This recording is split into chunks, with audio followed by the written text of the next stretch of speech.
noticed how when certain things in your life change, it's like everything changes. I don't know if anybody else has, but I've been like really feeling the effects of like the planetary shifts lately. And it's like everything I've ever had interest in is coming back around in its own way to ask to be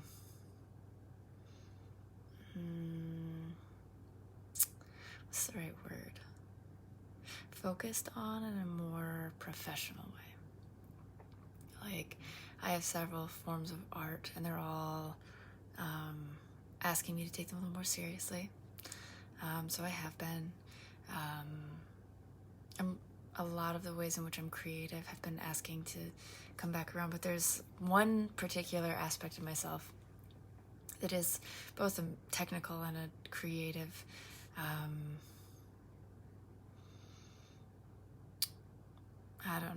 thing that I do. And I have considered going to school for this thing. I think since like 2004. It's like a really, really long time. A lot of my stuff is like that. Like when I was in high school, I really wanted to go to school for photography. You'll have to excuse me, I'm brewing some tea over here. Not quite hot. And because my uncle told my grandmother that I'd never make money doing art, I was forbidden to go to art school. So at 16, I just kind of stopped caring because if I couldn't do what I wanted to do or what made me happy, I didn't want to do anything.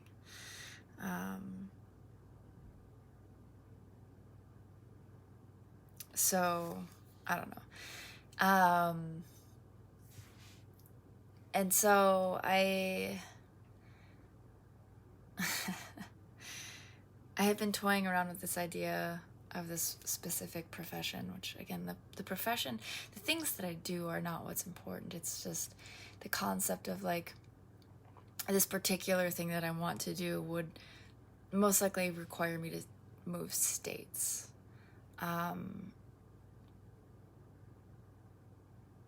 And the last time I wanted to go to school for something, I used it as a reason to move states as well. I was in a major life transformation, and my life was transitioning from a lot of different things, and I just couldn't do what I was doing anymore. The choices that I had made to set that life up were not benefiting me. And I kept trying to make something work that clearly wasn't working. You know, like a relationship that wasn't working, a job that wasn't working. I mean, I was making really good money, but I was miserable. The weather made me miserable, the people made me miserable, my job made me miserable, and I was trying to stay happy while I was like surrounded by all these things that were making me so miserable. And so I decided that I was going to leave the state I was in and go into a different state that I had always wanted to live in, to a town that I had always, since I had been a child. I came here to this state, to this town when I was 6, and I think every single winter I asked to come back and was told no, you may not. So when I was 25, I finally decided, you know what, I'm just going to move there on my own. And it was I would say it's one of the best decisions I've ever made. It's been a tough road, but it was definitely one of the best decisions that I have ever made for myself. This is so hot. Oh, so hot.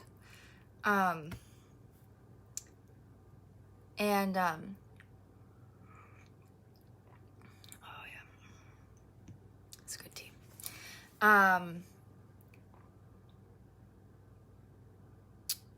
It hasn't been an easy time at all. But every lesson I've learned, every struggle that I've had, everything that I've ever had to deal with, has strengthened me in different ways, and it has given me more resolve. And, you know, you never want to say that, like, you know, people always talk about how their trauma made you stronger, whatever didn't kill you makes you stronger. I'm kind of tired of being strong, I'll tell you that. Because there's a lot of things that have threatened to, upend my life, uproot me in ways. And I'm just really tired of fighting that feeling. But I've had something kind of popping up in my subconscious over the last couple of days, which I'm sure a lot of people have. That's what this planetary shift is about. It's like, it's this time of year just in general. According to the Celtic tradition, Samhain or Halloween is a time for us to plant new seeds for the next year. It's the Celtic New Year.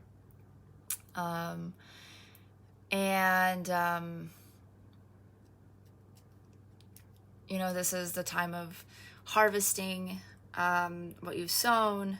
This is the time of the veil is thin. I mean, there's just, a plethora of things. And yet on top of that, eclipse season with the planetary alignments. And you just are kind of in a recipe for trying to understand all the weirdness. It's kind of all coming together, And this thing that I'm interested in doing is something that I have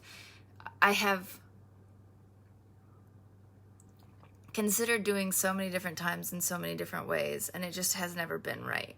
The people I wanted to do it with, it was never the right people. For me, it wasn't right for them, but it wasn't right for me to do it with them. The schools that I had wanted to go to were not the right schools.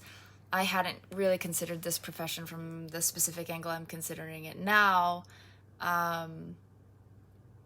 And I never would have considered moving to the state that I'm considering moving to if it weren't for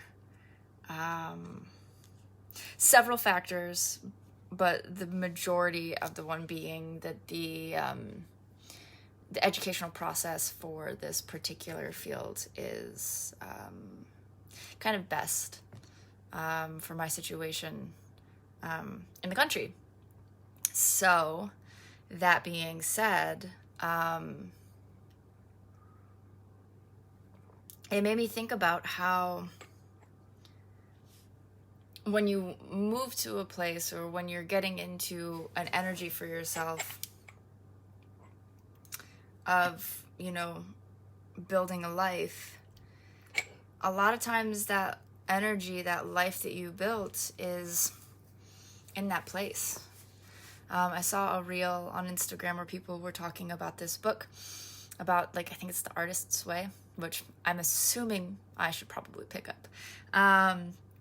But one of the girls who was talking about the book, she's like, I haven't finished the book. I'm on chapter 9, I think is what she said. And I have already moved states because of how this book has transformed me as a person. She's like, I realized I wasn't even living in the right state for myself. And, I think this state has been a good state for me for a lot of different things, but I'm not sure that my continued growth is supported here. It's definitely not supported in the space that I live right now. When you just feel like you've outgrown a space, I feel like I've outgrown the area of town that I live in. Not necessarily the whole town, but the specific area that I live in. I do not I don't partake in the things that the people partake in here. And I don't know how to explain that without there was a time where being the life of the party and having a lot of friends and being really young and carefree and exploring my really loud side that had been really suppressed as a child was really important. It was a natural part of my growth, right? Everybody's got to express what has been suppressed. However, I feel like I have outgrown that piece. Oh, I gotta adjust my chair there. Sorry. I feel like I have outgrown that piece of myself. I am ready to have a really fun, serious life. I don't know if that makes sense. It makes me sound really old. But, you know, pushing 40, I should start to understand what it is to have a more balanced life. Because I went from a very loud, I don't want to say party-driven life, but like a life where being invited to social gatherings and being part of a big group of people and having a large social group that I was a part of was really important to me. And over the last couple of years, due to a lot of things, you know, growth, age, the pandemic, my disability, like my injury, I have really taken a step back and changed a lot. Not changed, but grown into this other side of myself. You know, my more Scorpio placements. Where I'm just a lot more... I've always kind of had this piece of myself, like, but just liking to spend time alone. And not alone, like I don't mind other people, but being it's exhausting. It is exhausting to be a part of for me, to be a part of a large social group all the time. You gotta remember everybody's everything or else someone's offended, you know? Their name, their job, and it's not like things like that. It's like how they like to be spoken to, you know, what thing that you need to think is cool about them, or else they think that you're being arrogant or mean or rude, even if you're not that close. And, you know, I, at this point, would rather have, and I think this just happens naturally as you get older, but I'd rather have, like, a small group of people that I really get along with, that I don't have to keep having these, like, you know what I mean? Like, I don't know. Maybe you do, maybe you don't. It's kind of hard to explain. But, the place that I live now is not built on that. Like, when you spend time alone, they think you're weird. And I just am tired. I'm tired of people making me feel weird because I'm growing spiritually, because I'm growing emotionally, because I have decided to change certain things about how I'm engaging with the world.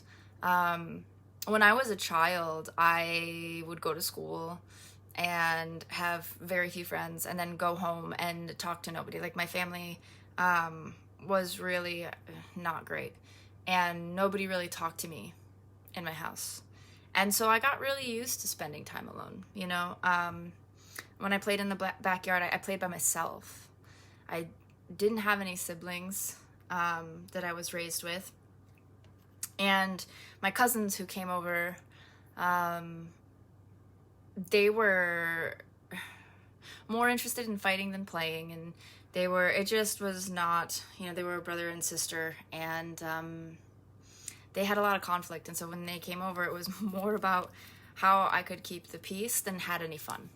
I mean, there was fun, but like that fun was really, you know, few and far between. And so a lot of my childhood was spent alone. There was a few years where I was really close with one or two people, and, you know, I would spend time with them. But this is like 1 or 2 years out of my whole entire childhood. Like, even in high school, I played sports and I was a part of some clubs, but by and large, I spent a lot of time alone. If I wasn't and I was part of my youth group. I helped run my youth group in high school. And so I was at every event, but I was also it was called the core team. And I was a leader of the core team, which the core team was the group of people who planned all the events. And there was a student committee, basically, who planned everything. And I was the student leader of the student group who planned everything. So I was at every meeting and I was at every event, but I was there to hold space for other people. I wasn't there. Like, I had one friend in the group, really. And that was kind of it. I was just there to be a figurehead, or, you know, like, oh, Holly's going, so I'll go.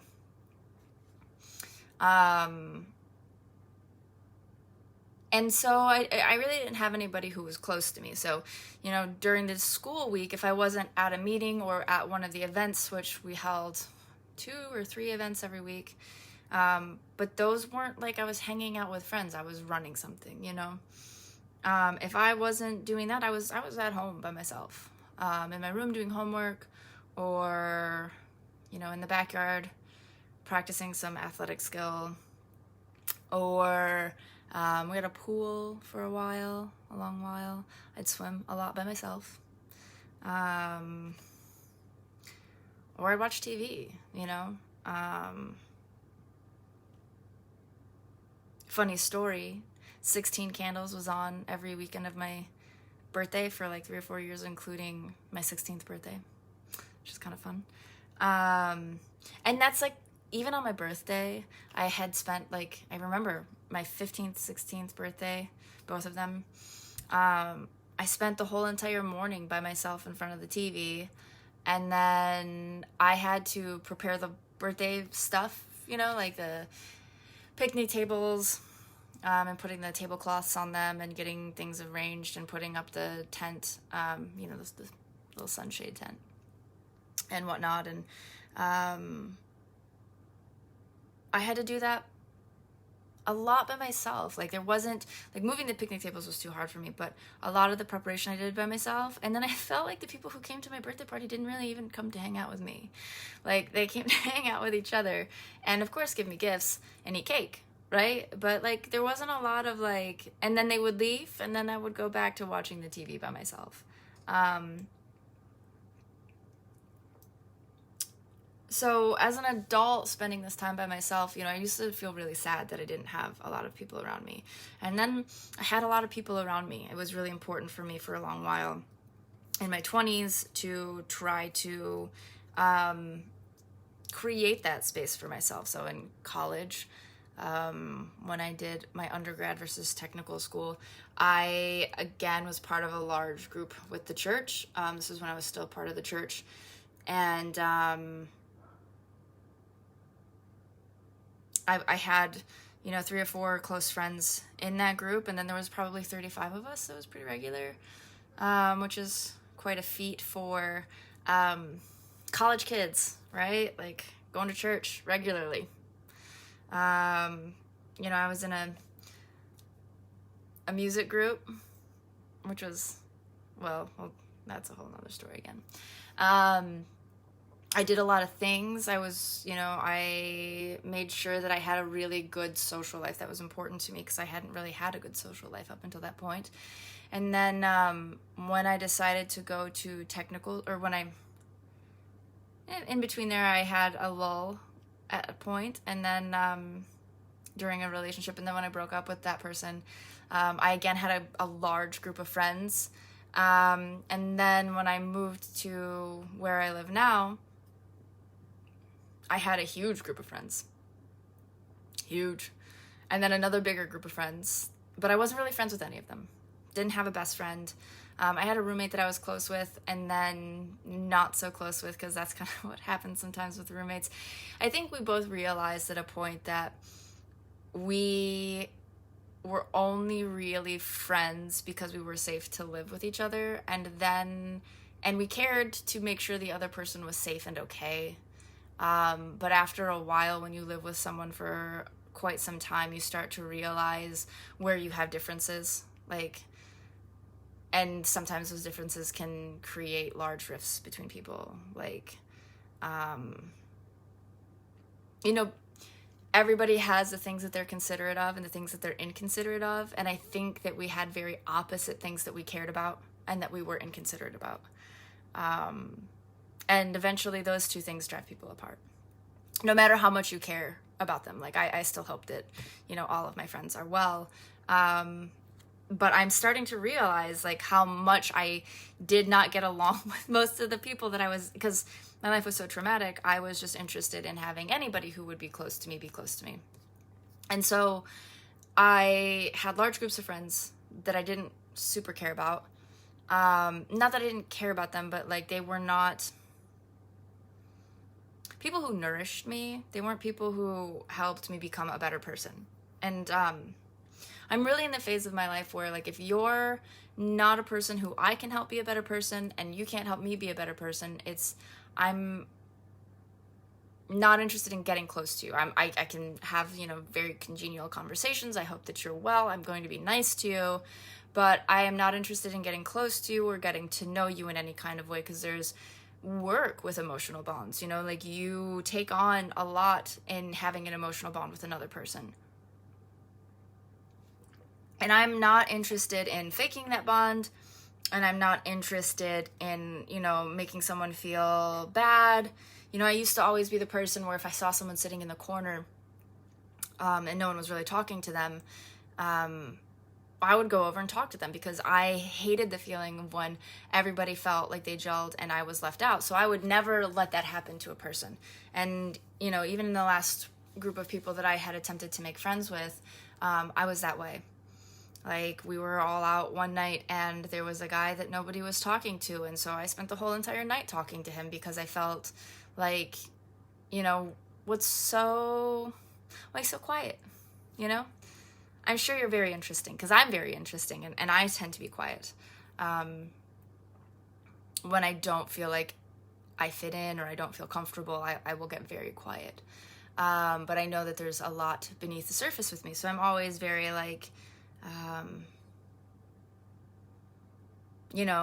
interested in making sure that everybody feels included in a group. And included in a safe way. You don't need to bring all of your drama here. Everybody deserves a safe space to be social. Probably old youth group habits, right? Oh, that's good tea. But over the last couple of years, I have taken a lot of space from people, because I just started to realize that I hated going out and fighting other people's social norms to feel safe.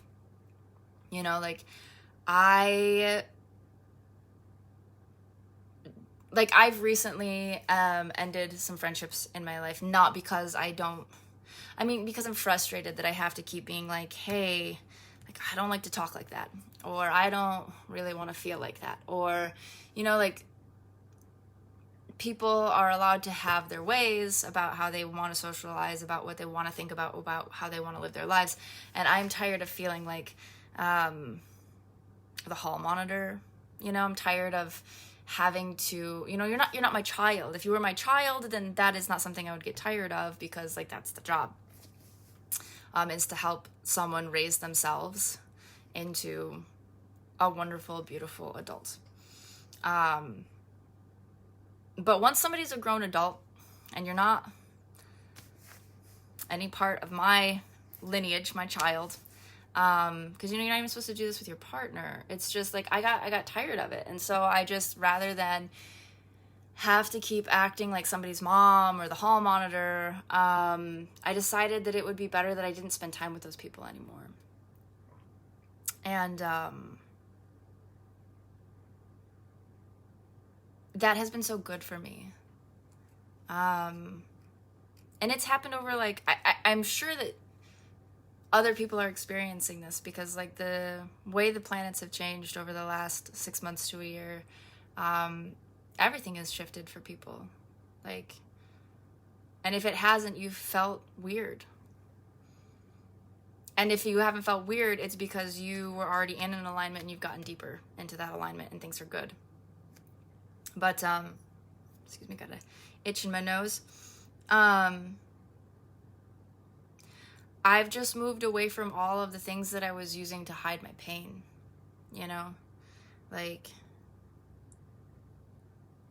it'll be 3 years at the end of November, beginning of December, since I stopped drinking. I got a cold, I think is what it was, or something like that, and I just decided to not drink anymore. And not that I wouldn't ever drink again if the situation was right, a glass of wine here, or a really nice glass of, liquor that was, very high end and with the right person or persons. But I'm not ever interested in being a person who drinks a beer every night again. That's not, it's not in alignment with my health. I'd much rather drink really good tea. I'd much rather have, really fresh food, or try this really cool new herbal something or other. And I mean like supplement, not anything else herbal. Like I not that I'm against those things, it's just that's not a part of who I am anymore. I like antioxidants. I like really good grapes. I like pomegranates. I love pomegranates. I really have gotten into different types of teas. I'm into different things now. And, the people that I used to know are not into those things, They just really aren't interested in going to a tea ceremony, just two people, and going to a tea house and drinking tea. It's typically not something that people I had hung out with are interested in. I've actually asked, and people are like, no, thank you. so okay, And that used to make me feel sad, and like if I wanted to hang out with somebody, I would have to go do what they wanted to do. But instead, it made me realize that we no longer hold the same types of values, and I'm not interested. Like, I'm not interested in changing who I am in order to have a group of people around me. And that used to be the case, not that I would change, it's just that it'd be like, okay, well, I'll do, a little bit more of this than I want to, I grew up loving to watch college football and found a group of people who like to watch professional football. And I don't really like professional football as much as I like college football. If you watch them, they're very different sports. And I thought, well, football's football, you know what I mean? It's not the same, but it's still like, it's at least a group of people watching football. But it didn't, no, I was compromising what I even liked. And I don't even really like to watch sports anymore. It gives me high blood pressure. I get too excited. Hard for me to maintain a balance when I watch sports. So I don't watch them much anymore, and I don't have a favorite team anymore, and these are just things that changed about me, because all of those things were me trying to find a sense of belonging. All right, when you have a favorite team, everybody else who loves that team, they have a sense of belonging with each other. And I'm not really looking for that anymore. Like, I'm not looking to belong anywhere. I'm looking for the people I belong with, if that makes any sense. Like, it sounds the same, but it's not. Like, when you're looking to belong, you're looking for all of the things about you to be accepted somewhere. And when you're looking for who you belong with, you're just trying to find like the left and right shoe to put together. You're trying to find the people who already understand or enjoy or have an interest in what you are about and want to do it too, Like, I'm just, I really like making music, but I don't like making music that other people I know currently make. I like making music that is more geared towards like endless loops, kind of like video game music, but not more meditative, more cerebral. And that's what I like. I like that it repeats, because it's supposed to help your brain get into a different type of state. It's about the meditative quality about it, how you can listen to it over and over again, and it doesn't really bore you, and it doesn't, but you also, because I these were things that I had wanted when I was a kid, like when I was studying, I would hate that I would be in a vibe writing a paper, and then the song would change, and all of a sudden it'd be so much more difficult for me to write the paper I was writing. I think they call that like study music and stuff. So I mean, like, these are just things that I'm interested in. And I used to be like, yeah, I could make that kind of music for you. I can write anything. Like, if you can write music, you can write music. It's just like, okay, so yeah, that's catchy. That's interesting. Okay, that's in this vibe. Let's change this and this and this. And now it's this genre. If you change it, this and this and this, now it's this genre. And I, could do that, but it wasn't making me happy. What makes me happy is this music that doesn't have words, and the point of it is to be a loop that's on in the background that you don't really pay attention to, but that also supports the vibe that you have going on. You know, coffee house music, I guess. I don't know. I've never really understood the genre of music I make. I just like to make it. And, you know, the music industry is a lot about partying. It's a lot about bragging. It's a lot about, you know, there's a lot of arrogance in the music industry, because you have to be number one, you have to be the best, you have to have the biggest show, you have to have, you know, the most record sales, you have to have the most number one hits. And that's just not what I made music for ever, was to need, I just wanted to be happy doing what I did every day. And so, you know, I have a lot of skills and talents in that area, but not in the genre of, or I guess not in the, it doesn't vibe with the people who do that as a profession. Like, my energy does not vibe with the people who do that as a profession, and that's okay. Still a valuable skill. Still brings me a lot of joy.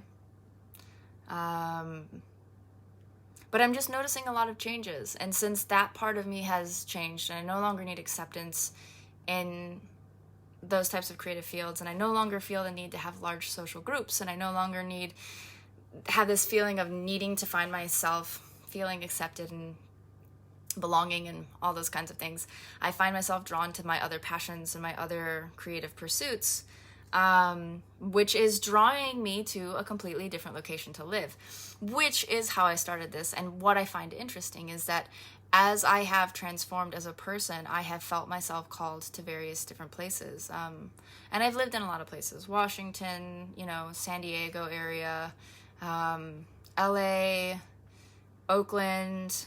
I've tried living in Boulder. I'm originally from Michigan, and inside of Michigan, I lived both in the country and in the city. One of the last places I lived in Michigan was Royal Oak. I visited extensively southern Ohio. I have family that lives in Texas, just outside of Dallas, and I've spent quite a bit of time there with them. You know, I have attempted to live and lived in a lot of different places. Did I say Washington? I don't know if I did or not. And it's interesting what each of those places has drawn out of me. And I'll be interested to see, like, how things change for me as I move forward into progressing into who I am without the need for social reassurance, I guess. Like, this new skill that I'm interested in developing, I would have to go to school for. It is required. Which, that's going to feel fun, right? Going back to school at, like, nearly 40. But you do what you do.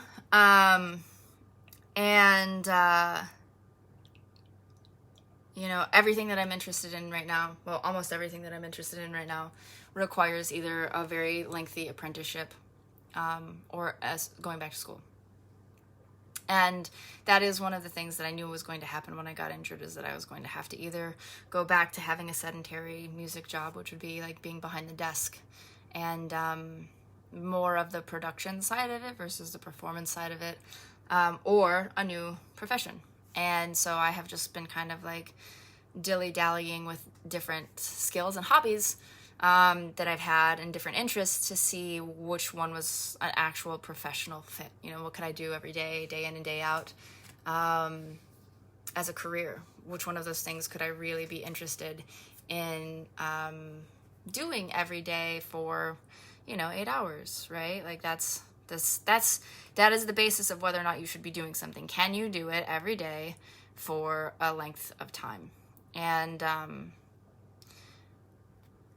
what I'm interested in doing now, like I said, I have been interested on and off. I just haven't really ever had the support from other people. But when you look at that, I wasn't being drawn to people who were healthy for me. Most of those relationships were quite toxic. And so, of course, they wouldn't support something that was meant for me.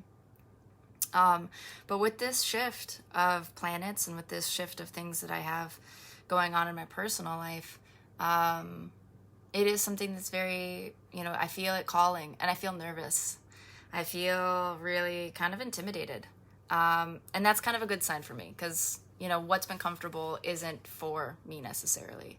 A lot of my patterning was very not good for me. And so if it feels comfortable, it's probably not good for me. When I excelled at something as a child, my grandmother would oftentimes shame me or criticize me or even, you know, do some more abusive type things to make sure that I didn't become shinier than she wanted me to be, or that, you know, she really wanted a Mary Jane saddle shoe wearing with little lace doily socks and shirts with the lacy collars, and the skirts, and I don't think I have worn a dress since 2005. I wore one to a wedding. I think that might have been the last time I wore a dress. Maybe. I don't know. There might have been like one or two occasions since then that I've worn one. But even that is starting to change. You know, I'm starting to feel the urge to wear a dress, which is, you know, that's new. And these are all things that I'm overcoming within myself, that are changing within myself. But when I was excelling at something, she would just, you know, I was in karate when I was young, and I was getting really good, and I was progressing fairly quickly, and she just up and pulled me out and, you know, shamed me for something very normal that was a piece of class, and she just didn't like it. And so I was never allowed to do, you know, any type of martial arts again. I had to ban her from coming to my sporting events because afterwards she would shame me for the exact thing that my coach had told me to do. It just, you know, anytime I was starting to excel, she would try to do something that dampened my spirit. So now I have this like immense fear every time I go to do something that is good for me, or a piece of who I am, or something that I may or may not excel in, but that I need to learn as a piece of my soul's progression. I have this immense fear of like looking over my shoulder, like, where's that person going to be that's going to criticize me? Where's that person that's going to like tell me that I did something wrong or make me feel really bad about myself right after I know I should feel good? And so I feel that way right now with all these different changes and ideas going on. And this isn't going to be like an overnight change for me, I don't think. Or maybe it will. Who knows? You know, sometimes life happens like that. Like, you know, the next week of your life, everything is different. When I moved here, I made the plan, I enrolled in school, and I left in less than like 10 days. So I'm pretty sure that's how fast. It might have been 15. But it wasn't not more than 3 weeks that I had made the plan, found a place to live, got my student loans, got everything figured out, booked my flight, and never looked back. I have been back only a few times, and they have been for very serious or, you know, like weddings and funerals, and illness. And so it's one of those things where I think I'm ready to live a life, you know, like this planetary shift is about the ending of karma and, you know, really feeling your true self come forward. And I feel like finally things are starting to shift into a place where I am ready to take a chance on myself without needing the affirmations of other people, you know, like I still, you know, you still like to have them. You still, you know, want the voices of the people who matter to you to come in a positive way. But I'm also I'm starting to feel into more of what it feels like to know for yourself something that you should do, and not based out of like ending trauma, but the trauma has ended, you've healed enough, and now you can see what is for you based on you, not based on healing your trauma. Like having a large social group and pursuing my music career in the way that I did, you know, the production aspect, not the performance aspect. that was something I really needed to heal past trauma. It was necessary for me to go through to heal certain things so that I could become a more healed version of myself. But I understand now why that wasn't a career choice for me. Because you can't make, it's like your Band-Aid. Your Band-Aid isn't your new skin.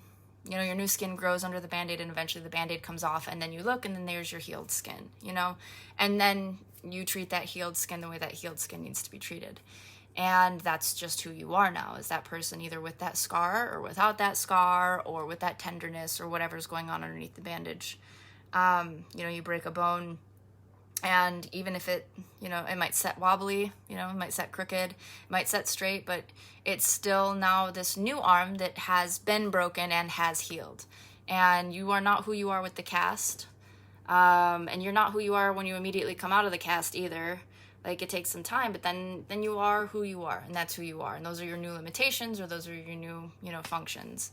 And I think that I'm starting to finally find a place in my life where I am not just the culmination of all my trauma bandages and what I need to do in order to secure those bandages and heal those places. And I'm coming out of the phase where I've been really tender, where I had to take it really step by step, tiptoe through different things and try to figure stuff out. I'm ready to start taking real steps. And I think I don't know. I think that's maybe what's supposed to be happening with this planetary shift. I think that's,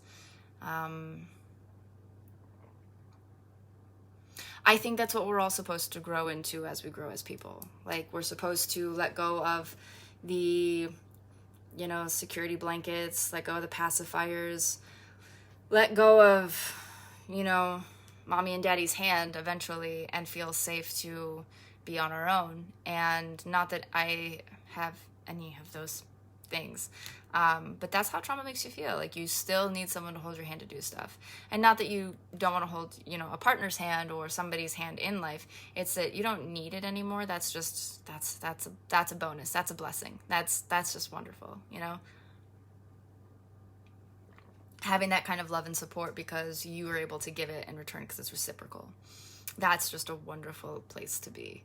And I think that in my life, I'm starting to really be in that space where I'm able to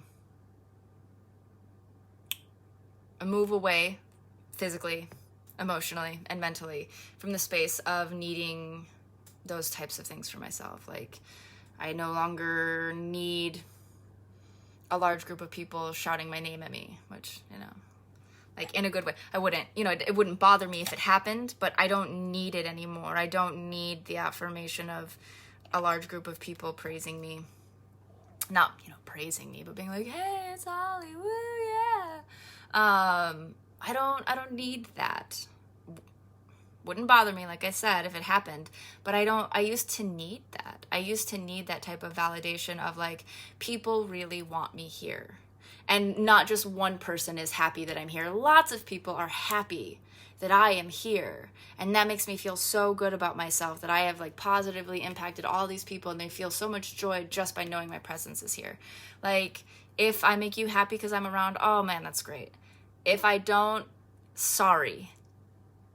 I am not a harmful person. I don't mean to be. And if I've ever harmed you, I'm really sorry. Like, I'm sure that it was either a miscommunication or a place that I needed to heal, and you are owed an apology.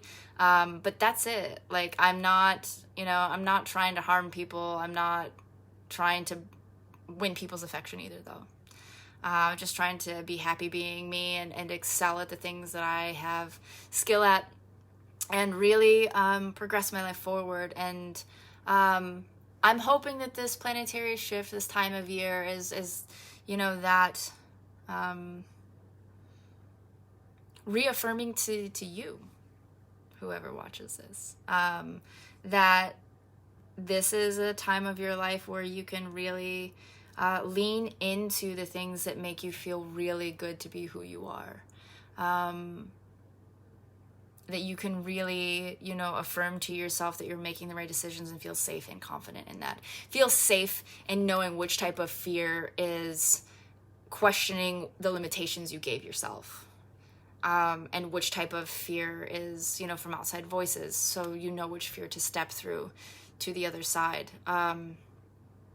There's a quote, and I cannot remember who it is by, so please forgive me for that. But it is, "On the edge of risk and fear lives authenticity." And our job in life is just to live authentically. And so, and it's not risk like risky behavior, but are you willing to take the risk on yourself? Are you willing to bet on yourself? And are you willing to stand at the edge of the limitation that you gave yourself, saying, I don't think I could ever, Are you willing to move to that place that you've never been and start a new life? Are you willing to move to a place where you don't know anybody and start a new life? That's the edge of risk and fear, if that's where you're called to be, if that's what you're called to do. Like you hear about people who move to foreign countries and they just start a whole new life and they're so happy. And that's, that is an authentic call, and that is them taking the call and answering it. And so that's where I'm at. I'm listening to the call and trying to figure out, what that means. And hopefully it means that I make a really good choice for myself and end up really happy. And I hope you end up happy too.